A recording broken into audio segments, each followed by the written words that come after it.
We know that this is the tip of the iceberg. It's 1 in 5, 1 in 10, 1 in 20. There's 600, there's at least 3,000. Probably more like twice that or 3 times that. And those people are still suffering in silence. And I want to urge them at this point to reach out to other survivors. There's a group of survivors behind me and supporters, right? There are people who are in your corner, and you can reach out, and there are all kinds of organizations. My organization is SNAP, the Survivors Network of Those Abused by Priests. We have a hotline that you can call, and you can talk to somebody, and you will be believed, and you will be supported, and you will be helped. The Baltimore Archdiocese have once again shown that they're incapable of addressing the crisis that they've perpetuated for decades.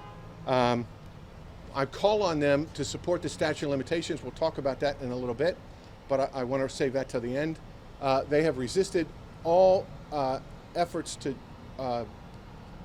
revise our antiquated child abuse laws, and I call on the diocese to move on that.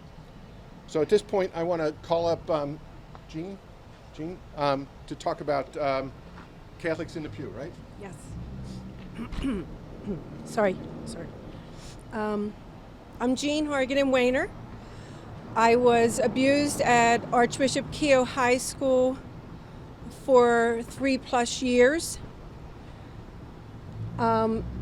Like a lot of practicing Catholics, I spent many hours sitting in church pews, listening to the priest with a deep respect for their position within my faith community.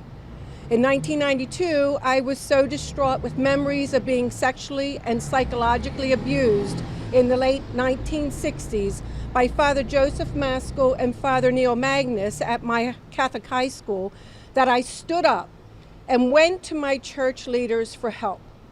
Father Rick Woy told me I was the first person to voice a complaint of this kind about Joseph Maskell. Therefore, I continued to believe that I was Maskell's only victim. With time, I learned of other victims of Maskell and wondered if my faith leaders had lied to me. The peak of this awareness was when I heard that around 1966-67, the mom of an altar boy named Charles learned what their church pastor, Joseph Maskell, was doing to her son. She called the Archdiocese of Baltimore and told the church representatives to basically tell Maskell to leave my boy alone. Shortly after that call, in 1967, the church authorities moved Maskell from Charles's parish to Archbishop Keough, the new all-girls high school where I unfortunately was starting as a freshman and eventually became one of Maskell's victims. Joseph Maskell was in his 50s when I came forward in 1992.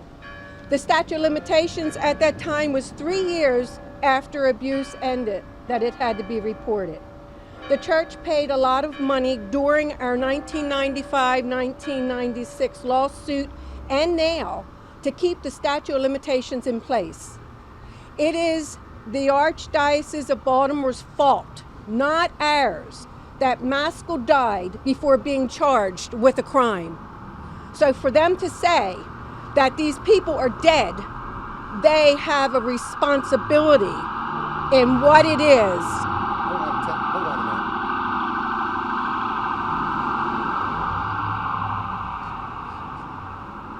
For them to say that these perpetrators are dead, I feel they need to be held accountable for their responsibility in making sure they died before they were ever charged criminally. I believe the Maryland Attorney General's report is about to shine light on many hidden truths throughout the Archdiocese of Baltimore. It is time for Catholics sitting in church pews, like I once was, to stand up and demand accountability from their leaders. It is your church, and you have a right to hold your leaders responsible for what they do or what they have chosen not to do. Archbishop Lurie and other clerics need to be held to the same laws that lay people are held to. And every lay person knows that certain actions, like sexually abusing a child, and or covering that crime up will not be excused with, quote, sincere apologies, end quote, as Lori seems to think. Thank you.